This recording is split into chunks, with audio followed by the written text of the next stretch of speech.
ఓం నమః శివాయ. శ్రీమాత్రే నమః. మిత్రులకి, శ్రేభిలాషులకి, అలాగే నన్ను ఎంతగా ఆదరిస్తున్న యూట్యూబ్ ప్రేక్షకులందరికీ కూడా పేరు పేరు ధన్యవాదాలు. మిత్రులరా, మీ అందరికీ పరాదేవత ఎల్లవెల్లలా మీతో ఉండి మీ మనోవాంఛ నెరవేర్చాలని మనస్ఫూర్తిగా కోరుకుంటున్నాను. ఈరోజు మనం మా ఇంటిలో దొరికే వస్తువులతో ఎటువంటి సమస్య నుండైనా బయటపడే అతి తేలికైన ఉపాయం గురించి తెలుసుకుందాం. ఈ ఉపాయం చేయడం వల్ల మీ నిత్య జీవితంలో మీరు ఎదుర్కొంటున్న అనేక సమస్యలు, ఇబ్బందులు, వీటన్నిటి నుండి బయటపడతారు. ముఖ్యంగా కుటుంబంలో ఏదో ఒక అనారోగ్య సమస్య ఎప్పుడు ఇబ్బంది పెడుతూ ఉంటే మనకి ధనం అనేది రెగ్యులర్గా ఖర్చు అవుతూనే ఉంటుంది. అలాంటి సందర్భాల్లో మనం ఎక్కువగా ఆలోచిస్తాం, మన మీద ఏదైనా నకారాత్మక శక్తి పనిచేస్తుందేమో, నెగిటివ్ ఎనర్జీ ఏదైనా ఇబ్బంది పెడుతుందేమో, జాతకం బాగోలేదేమో అని మనం డబ్బులు ఖర్చు పెడుతూ ఉంటాం. కానీ వాస్తవం ఏంటంటే మన ఇంటిలో మనకు తెలియకుండానే నెగిటివ్ ఎనర్జీ ప్రభావం అనేది ఉంటుంది. మనం బయటికి వెళ్ళొచ్చినప్పుడు, లేకపోతే ఎవరైనా వచ్చినప్పుడు, కుటుంబ సభ్యులు కావచ్చు, బయట వారు కావచ్చు, లేనిపోని గొప్పలు చెప్పుకుంటూ ఉంటాం. ఆ గొప్పలు చెప్పుకోవడం వల్ల ఎదుటి వారి యొక్క ఏడుపు మనకు తెలుస్తుంది. అంటే వారు మన మీద అసూయ పడతారు. అది మన ఇంట్లోనే మనం గొప్పలు చెప్పుకోవడం, తర్వాత మళ్ళీ మనమే బాధపడటం, ఇలాంటివన్నీ జరుగుతూ ఉంటాయి. అంటే వారు మనసులో బాధపడతారు, ఆ ఏడుపు మనకు తగులుతుంది, అది నెగిటివ్ ఎనర్జీగా మారుతుంది. దానివల్ల కుటుంబంలో అనేక రకాల అనారోగ్య సమస్యలు వస్తాయి. ఇలాంటి వాటి నుండి బయటపడడానికి, అలాగే ఈ ఉపాయం చేయటం వల్ల నెగిటివ్ ఎనర్జీ నుండి రక్షింపబడతారు, బయటికి వెళ్ళిపోతుంది.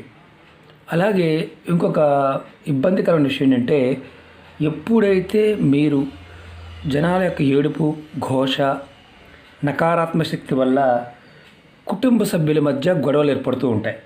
అంటే కుటుంబ సభ్యులు ప్రతి చిన్న విషయానికి గొడవ పడుతూ ఉంటారు. ఆ సమస్య ఉన్న ఈ ఉపాయం చేయటం వల్ల బయటపడతారు. ఈ ఉపాయం చేయటం వల్ల కుటుంబ సభ్యుల మధ్య అన్యోన్యత పెరుగుతుంది. అలాగే చాలామంది అక్క చెల్లెళ్ళు, మిత్రులు ఏమంటున్నారంటే, భార్యతో సుఖం లేదండి, భర్తతో సుఖం లేదండి, పిల్లలతో సుఖం లేదండి అని చాలామంది చెప్తూ ఉంటారు. అలా ఇబ్బంది పడుతున్నవారు ఈ ఉపాయం చేయడం వల్ల ఖచ్చితంగా భార్యాభర్తల మధ్య సంబంధం మెరుగవుతుంది. పిల్లలతో సరిగ్గా, అంటే వాళ్ళతో కూడా సంబంధాలు మెరుగవుతాయి. ఈ ఉపాయాన్ని ఆడవారైన మగవారిని చేయవచ్చు. ఈ ఉపాయాన్ని శుక్రవారం నాడు కానీ, మంగళవారం నాడు కానీ చేయాలి. మీకు శుక్రవారం చేయటం వీలు కాకపోతే మంగళవారం నాడు ప్రయత్నించండి. ఈ 2 రోజుల్లో ఏదో ఒక రోజు ఈ ఉపాయం చేయవచ్చు. ఈ ఉపాయానికి కావాల్సిన పదార్థాలు ఏంటంటే, ఒక అరటిపండు, 3 బిర్యానీ ఆకులు, అలాగే యాలకులు, కొంచెం మీకు ఇందుట్లో ఏంటంటే 3 యాలకులు తీసుకోండి, కొంచెం కర్పూరం. ఈ ఉపాయాన్ని మీరు ఉదయం 5 నుండి 12 గంటల మధ్యలో చేయాలి. ఏ రోజు చేసినా మీరు స్నానాది కార్యక్రమాలు ముగించుకొని తర్వాత మాత్రమే ఇది మీ దేవుడి గదిలో ఈ ఉపాయం చేయాలి. బయట చేయకూడదు, దేవుడి గదిలో చేయాలి. ఇది నెలసరి ఉన్నవారు మాత్రం చేయవద్దు, ఆడవారు అంటే పీరియడ్స్ టైంలో చేయవద్దు. ముందుగా మీరు అంటే అరటిపండు ఇవన్నీ రెడీ చేసుకోండి. ఎలా చేయాలి, ఏ విధంగా చేయాలి చెప్తాను. మీరు స్కిప్ చేయకుండా పూర్తిగా చూడండి, ఎందుకంటే స్కిప్ చేస్తే మీకు అర్థం కాదు.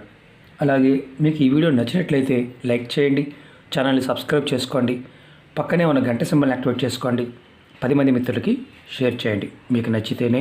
అలాగే కొత్త ఛానల్ లింక్స్ కూడా వీడియో డిస్క్రిప్షన్ ఇవ్వడం జరిగింది, వాటిని కూడా సబ్స్క్రైబ్ చేయండి. ఫేస్బుక్ లింక్ కూడా ఇవ్వడం జరిగింది, ఫ్రెండ్ రిక్వెస్ట్ పంపించండి. అనేక రకాల సమస్యల గురించి వీడియోలు చేయడం జరిగింది. మీరు ఒకే రకమైన సమస్యకి 100 ఉపాయాలు ఉంటాయి. అందులో మీ సమస్యకి ఆ సమయానికి మీరు ఏది చేయగలుగుతారో అది ప్రయత్నించండి. మీకు పదార్థం దొరకకపోయినా, సమయం చిక్కకపోయినా, అంటే ఆ సమయానికి మీరు చేయలేకపోయినా ఉపాయాన్ని ప్రయత్నించేయవద్దు. ఈ ఉపాయాల్లో చూడడానికి చాలా తేలిగ్గా ఉంటాయి. పదార్థానికి ఉన్న శక్తిని, సమయానికి ఉన్న శక్తిని మనం మనస్ఫూర్తిగా నమ్మి విశ్వసించి చేసినప్పుడు ప్రకృతి మనకి సహాయం చేస్తుంది. అది గుర్తుంచుకొని చేయండి. మాకు నమ్మకం లేదనేవారు పొరపాటును కూడా ప్రయత్నం చేయవద్దు. ఇది నా హంబుల్ రిక్వెస్ట్. ఎందుకంటే ప్రాకృతికమైన శక్తి మనకి ఆహ్లాదాన్ని కలిగిస్తుంది. మనం ఎప్పుడైతే వ్యతిరేక భావంతో ఉంటామో అది మన ఇబ్బంది కూడా కలిగిస్తుంది. కాబట్టి నమ్మి విశ్వసించి చేయండి. దేవతాశక్తి ఎప్పుడైనా సరే సహాయం చేస్తుంది. అది గుర్తుంచుకోవాల్సిన విషయం. మీరు ముందుగా ఈ పదార్థాలన్నీ రెడీ చేసుకున్న తర్వాత మీరు శుక్రవారం నాడు మీరు ఉదయం తెల్లవారుజామున 5 గంటల నుండి 12 గంటల మధ్య ప్రాంతంలో చేయండి. అంటే ఉదయం 5 నుంచి మధ్యాహ్నం 12 మధ్యలో చేసుకోవచ్చు. ఆ తర్వాత దీన్ని చేయకూడదు. అది గుర్తుంచుకోవాల్సిన విషయం. మీరు ముందుగా ఇలా అరటిపండు తీసుకోండి. నేను చూపిస్తాను ఎలా చేయాలో. అరటిపండుని 3 ముక్కలుగా కట్ చేసుకోండి. నేను చూపిస్తాను. ఇది మీకు చూపించడం కోసం మాత్రమే చేస్తున్నాను, గుర్తుంచుకోండి.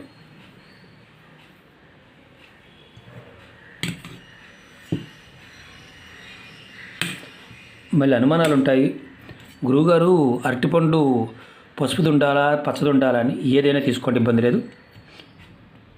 ఇలా 3 ముక్కలు కట్ చేయండి. మీకు చూపించడం కోసం నేను చేస్తున్నాను, ఇది గుర్తుంచుకోండి. ఏదైనా ప్లేట్లో పెట్టుకోండి. ఇలా ప్లేట్లో పెట్టి మీరు అమ్మవారి పటం ముందు పెట్టండి. అమ్మవారి పటం అంటే లక్ష్మీ కావచ్చు, దుర్గా, చండి, స్త్రీ అంటే మన మామూలుగా ఏ అమ్మవారి మన కులదైవమైనా పర్వాలేదు, ఎవరైనా పర్వాలేదు, పటం ముందు పెట్టుకోవాలి. తర్వాత దీనిలో ఒక 3 యాలకులు వేయండి పక్కన ఇలా. తర్వాత మీరు 3 బిర్యానీ ఆకులు పక్కనే గిన్నెలో పెట్టుకోండి. 3 బిర్యానీ ఆకులు ఇదిగోండి. 1, 2, 3. ఇది మీకు చూపించడం కోసం చేస్తున్నాను నేను. ఎలా చేయాలనేది ఇలా పెట్టుకోండి. ఇలా పెట్టుకున్న తర్వాత మీరు దీపాన్ని వెలిగించండి. మీరు ఆవు నెయ్యితో కానీ కొబ్బరి నూనెతో కానీ మీ ఇంట్లో అందుబాటులో ఉన్న నువ్వుల నూనె పర్వాలేదు. మంచి నూనెతో మాత్రం చేయదు, కొబ్బరి నూనెతోనే వెలిగించవచ్చు. దీపం వెలిగించండి. దీపం కూడా మీరు నిత్య పూజ ఎలా చేస్తారో 2 ఒత్తులు వేసి మీరు వెలిగించుకోండి.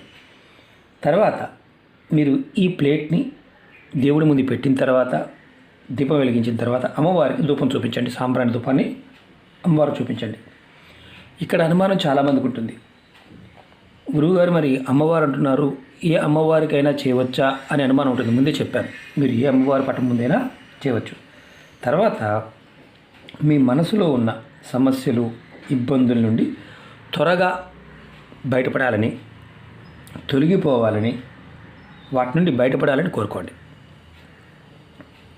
తర్వాత అమ్మవారి మంత్రాన్ని మనసులో 2 నిమిషాలు తలుచుకోండి. ఏ మంత్రమైనా సరే. ఉదాహరణ చెప్తాను. ఓం లక్ష్మీయే నమః, ఓం దుర్గాయ నమః, ఓం శ్రీమాత్రే నమః. ఇలా మీరు ఏ మంత్రాన్నైనా సరే అమ్మవారి స్వరూపంగా ఉన్న మంత్రాన్ని మీరు తలుచుకోవచ్చు. తర్వాత మీరు దేవుడి దగ్గర పెట్టిన ఈ అరటిపండు కట్ చేశాం కదా, ఈ అరటిపండు ముక్కల్ని మీరు ఇంట్లో ఉన్న కుటుంబ సభ్యులు అందుబాటులో ఎంతమంది అయితే ఉంటారో ఆ సమయానికి వారికి ప్రసాదంగా పెట్టండి. మనం నైవేద్యంగా పెట్టాం, ప్రసాదంగా పెట్టండి. ఇప్పుడు ఈ బిర్యానీ ఆకుల్ని, యాలకులు పెట్టిన గిన్నెని సాయంత్రం వరకు అక్కడే ఉంచండి. మీరు ఒక ప్లేట్లో అరటిపండు పెట్టవచ్చు, అన్నీ కలిపి పెట్టాల్సిన అవసరం లేదు. అరటిపండు ఒక ప్లేట్లో, ఈ 2 ఒక ప్లేట్లో కూడా పెట్టవచ్చు, ఇబ్బంది ఏమీ లేదు. కాబట్టి చెప్తున్నాను, ఇది మీకు చూపించడం కోసం ఒక ప్లేట్లో పెట్టాను. మీరు ఏదైతే అరటిపండు నైవేద్యంగా పెట్టారో ఆ అరటిపండుని మీరు కుటుంబ సభ్యులకి ప్రసాదంగా పెట్టండి. మీరు తీసుకోండి. బిర్యానీ ఆకుల్ని, యాలకుల్ని పెట్టిన గిన్నెని సాయంత్రం వరకు దేవుడి దగ్గరే ఉంచండి. సాయంత్రం 6 దాటిన తర్వాత అంటే ఈవినింగ్ అదే రోజు మీ దేవుడి దగ్గర పెట్టిన బిర్యానీ ఆకుల్ని అలాగే యాలకుల్ని తీసుకొని ఇంటి బయట గుమ్మం బయటకు రండి. నేను చూపిస్తాను ఏం చేయాలనేది. వీటిని ఇంటి బయటకు తీసుకురండి. ఆకుల్ని, యాలకుల్ని తీసుకొని బయటకు రండి. బయటికి వచ్చిన తర్వాత మీ బాల్కనీలు కూడా చేసుకోవచ్చు. దీని మీద కొంచెం కర్పూరం వేసి వెలిగించండి. ఇది ఇప్పుడు చేస్తారంటే సాయంత్రం 6 నుండి రాత్రి మీరు పడుకునే లోపు, అంటే మీరు రాత్రి 12 గంటల్లో పడుకునే వరకైనా సరే దీన్ని చేయవచ్చు. ఇది వెలిగించే విధానం. అంటే మీరు సాయంత్రం ఎగ్జాక్ట్లీ 6కే చేయాలి రూల్ ఏం లేదు, నేను అది కూడా చూపిస్తాను. సాయంత్రం 6 నుండి రాత్రి మీరు ఎప్పుడైతే పడుకుంటారో ఆ సమయంలోపు మీరు ఎప్పుడైనా చేయవచ్చు. దీనికి మీరు ఏ కర్పూరం వాడాలి, పచ్చకర్పూరం వాడాలా, మామూలు కర్పూరం, మీరు మీ ఓపిక, ఏ కర్పూరానైనా వాడవచ్చు. నేను పచ్చకర్పూరం వేసి చూపిస్తున్నాను. నేను వెలిగించి చూపిస్తాను. మీరు ఒకటి గుర్తుంచుకోండి, ఇది మీరు ఖచ్చితంగా మీరు ఏ కర్పూరానైనా వేయవచ్చు. అందులో పచ్చకర్పూరం వేయాలి రూల్ ఏం లేదు. గుర్తుంచుకోవాల్సింది ఏంటంటే సాయంత్రం 6 నుండి రాత్రి పడుకునే లోపు ఎప్పుడైనా చేయవచ్చు ఇది వెలిగించడం. పొద్దున్నే మాత్రం పూజ చేసేది మీరు మాత్రం గుర్తుంచుకోవాల్సింది